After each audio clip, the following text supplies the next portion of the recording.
Alla mezzanotte e un istante del 3 di giugno, la Regione Veneto apre le agende per gli over 12 anni. La campagna vaccinale cambia di nuovo passo. A poco più di 24 ore dal via libera di AIFA alla vaccinazione dei ragazzi tra i 12 e i 15 anni, il Veneto è già pronto a sganciarsi dalla logica delle fasce d'età. Il liberi tutti vaccinale da prospettiva diventa quindi realtà.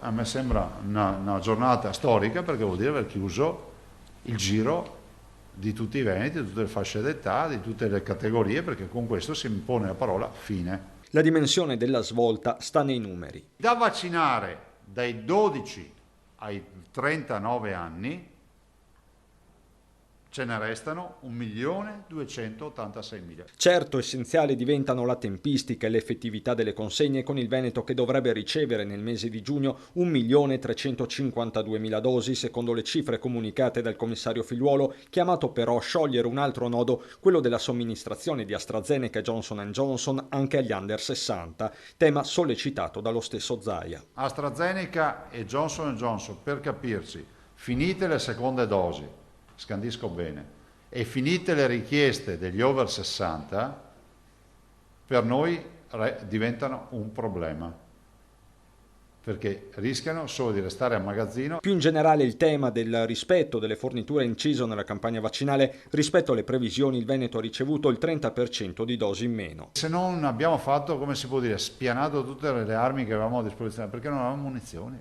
e non ce le abbiamo le munizioni. Vi ho detto prima che ci sono stati forniti il 30% di vaccini in meno.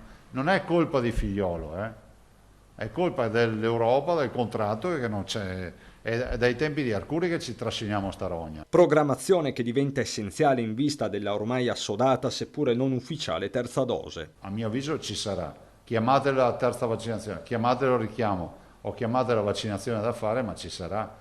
Noi siamo convinti, ve l'ho detto prima, che ci ritroveremo in una situazione di contiguità tra la fine di questa campagna vaccinale e l'inizio della prossima.